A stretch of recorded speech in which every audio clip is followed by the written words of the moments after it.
এইটা সুনামগঞ্জ জেলার জামালগঞ্জ উপজেলার শাসনা এলাকার বেহেলি যে নামক স্থানে আছে সেই বৌলা নদীর পাড়ি আমি আছি। আপনি দেখতে পাচ্ছেন যে এই বৌলা নদীতে যে নৌ যানজটের সৃষ্টি হয়েছে গত প্রায় 15 দিন থেকে এই জন্য একটা দুর্বিষহ অবস্থার মধ্যে আছে এই যারা এই নৌ যানজটগুলোর সাথে জড়িত যারা আছেন।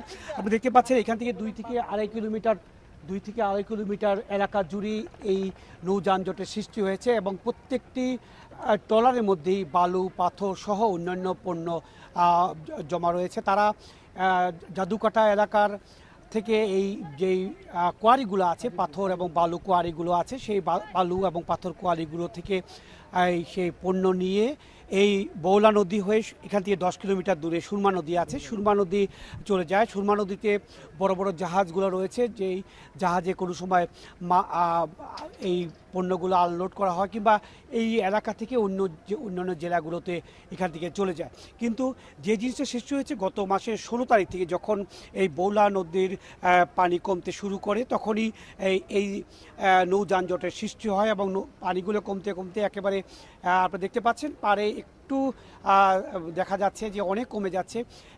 এই পানিগুলো কমতে কমতে যখন একেবারে এই ট্রলারগুলো চলাচলের অনুপযোগী হয়ে গেছে তখনই এইখানে নৌ যানজটের সৃষ্টি হয়েছে। তবে নৌ পুলিশের একটি দল যেখানে 10 জন সদস্য রয়েছে তারা চেষ্টা করছে, গত মাসেই চেষ্টা করেছে তারা গত মাসের 16 তারিখ থেকে একে একে এখান থেকে যে ট্রলারগুলো আছে এখান থেকে সরিয়ে দেওয়ার চেষ্টা করেছে। কিন্তু নির্বাচনের সময় প্রায় 1 সপ্তাহের মতন এখান থেকে যারা পুলিশ রয়েছেন তারা এখান থেকে চলে গিয়েছিল বিভিন্ন দায়িত্ব পালনের জন্য। তখনই এই নৌ যানজটের সৃষ্টি হয়েছে। তখন এলোপাথরিভাবে এই ট্রলারগুলো রাখার ফলে এবং বড় বড় ট্রলার এই নদীতে ঢুকে যাওয়ার ফলে যে পানি রয়েছে নদীর যেই পানি রয়েছে নাব্যতা রয়েছে সেই নাব্যতার সাথে বড় ট্রলারগুলো আর চলার মতন উপযোগী না হওয়ার ফলেই এই নৌ যানজটের সৃষ্টি হয়েছে।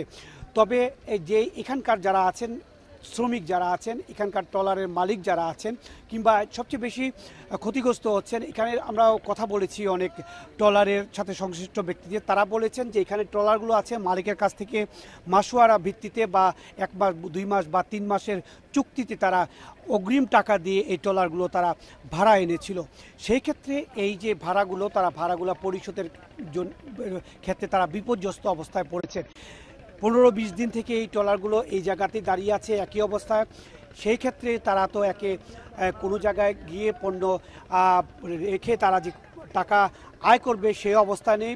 উপরন্তু তাদের যেই ট্রলারের যেই লোক সংখ্যা আছে এখানে পেতে 500 শতাধিক ট্রলার রয়েছে। 500 শতাধিক ট্রলারে প্রতিটি ট্রলারে 5-6 জন করে কর্মচারী রয়েছে যারা ট্রলার চালান তারা রয়েছেন এবং তারা প্রত্যেকে এখানে যেটা সংকট দেখা দিয়েছে, এখানে খাবারের সংকট দেখা দিয়েছে। এটা কোনো বাজার না, এটা একটা গ্রামের মধ্যকার জায়গায় এই জায়গাটি, যার ফলে আশেপাশে বাজার এখান থেকে বেশ দূরে বাজার রয়েছে। এবং তারা যেটা অভিযোগ করেছেন যে এই বিপর্যস্ত অবস্থায় এখানে যেখানে দোকানগুলো রয়েছে বা বাজার রয়েছে স্থানীয় বাজারগুলো রয়েছে সেখানে পণ্যের দাম বাড়িয়ে দেওয়া হয়েছে। অনেক ক্ষেত্রে দেখা যায় তরিতরকারি মাছ কিংবা চাল ডাল এই সমস্ত পণ্যের দাম বাড়ানো হয়েছে। এই অভিযোগ আমরা এখানে এসে পেয়েছি, ট্রলারের সাথে সংশ্লিষ্টরা আমাদের কাছে এই অভিযোগটি করেছে। তবে এখানে আমরা সকাল থেকে যেটা দেখেছি সেটা হচ্ছে কি এখানে যারা নৌ পুলিশ রয়েছে কিশোরগঞ্জের নৌ পুলিশ, কিশোরগঞ্জ জেলার নৌ পুলিশরা তারা এখানে লালপুর নামক একটা ফাঁড়ি রয়েছে এবং লালপুর ফাঁড়ির দায়িত্বে রয়েছে এই নৌ পুলিশরা 10 জন। তারা যেটা চেষ্টা করছেন সেটা হচ্ছে কি বড় বড় ট্রলার থেকে ছোট ট্রলারে মাল নামিয়ে সেই ট্রলারগুলোকে একে একে এখান থেকে সরিয়ে দেওয়ার চেষ্টা করছে। কিন্তু তারপরেও নৌ পুলিশ আমাকে যেটা বলেছে সেটা হচ্ছে কি এখান থেকে কিছু ট্রলার যাচ্ছে কিন্তু উত্তর দিকে এসে আরও ট্রলার যুক্ত হচ্ছে। ফলে দেখা যাচ্ছে যে এই ট্রলারগুলোর যে জট লেগেছে সেই জট আপাতত ছুটছে না। তারপরেও আপনার প্রতি ঘন্টায় পানি নামছে। এখন হচ্ছে গিয়ে শুষ্ক মৌসুম, পানি নামতে নামতে হয়তো দেখা যাবে 1 সপ্তাহ পরে এই নদীর পানি একেবারে তলানিতে গিয়ে ঠেকেছে। ফলে এইখানে আরও বিপর্যস্ত অবস্থার সৃষ্টি হবে। এখানকার যারা শ্রমিক আছে, এখানকার যারা কর্মচারীরা আছে, এখানকার যারা ট্রলাররা লিজ নিয়েছিল, তারা একেবারে দুর্বিষহ অবস্থার মধ্যে পড়েছে। আমি এই বেহেলি এলাকার যে এলাকাটার নাম, সেই বেহেলি এলাকার আমি কিছু প্রবীণ ব্যক্তিদের সাথে কথা বলেছি, বৃদ্ধ ব্যক্তিদের সাথে কথা বলেছি। তারা আমার কাছে যেটা বলেছেন, তাদের প্রায় 50-60 বছরের ইতিহাসে তারা কখনো এই ধরনের জট বা নৌজটের চোখে পড়েনি বা দেখেনি। অন্যান্য সময় যেটা হয়, বড় বড় ট্রলার আসলে মাঝে মধ্যে আটকে যায়, পরবর্তীতে সেটা আবার কোনো না কোনোভাবে এখান থেকে সরিয়ে নেওয়া হয়। কিন্তু এইভাবে শত শত ট্রলার এসে এখানে একসাথে জড়ো হওয়ার মতন ঘটনা এই প্রথম ঘটেছে। এবং আমাকে এখানকার বাসিন্দারা যেটা বলেছে, পুলিশ যেটা বলেছে, বা এই ট্রলারের মালিকরা যেটা বলেছে, এই অবস্থার উত্তরণের জন্য আপাতত তেমন কোনো কিছু তাদের মানে আয়ত্তের মধ্যে নেই।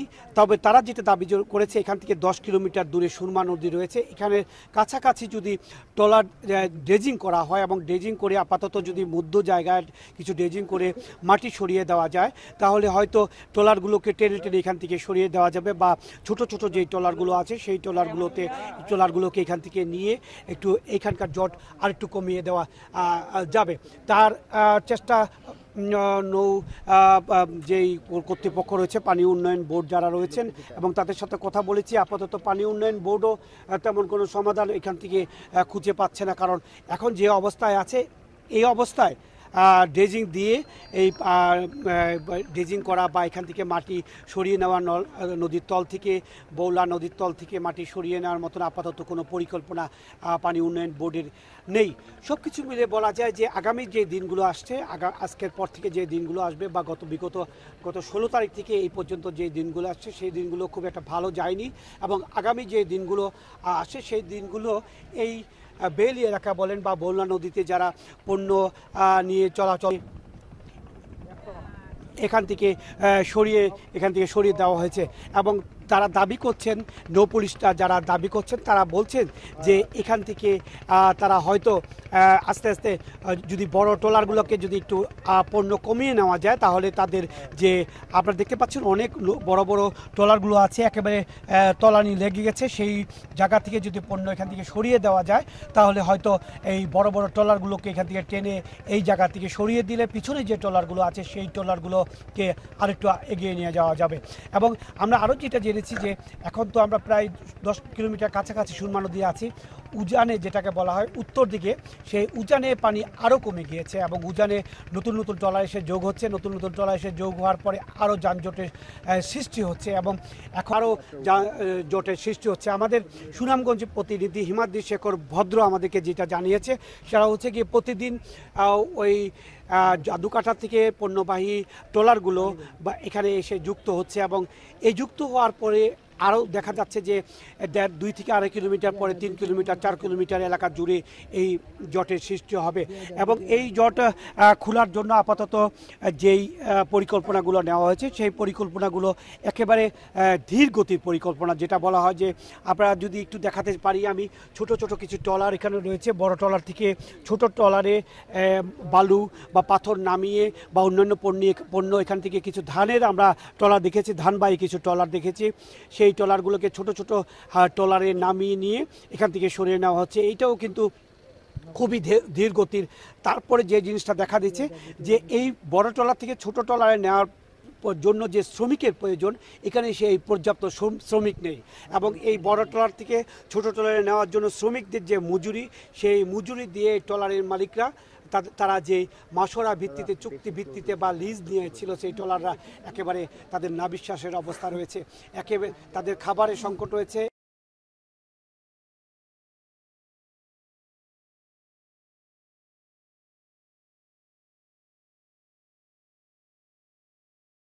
নেত্রকোনা, কিশোরগঞ্জ বা সুনামগঞ্জ এলাকার মালিকরা রয়েছে, কিশোরগঞ্জ এলাকার মালিক রয়েছেন, এবং তারা এই যে যে টাকা অর্থ তাদের সাথে ছিল তাদের অর্থ অনেক ফুরিয়ে গেছে।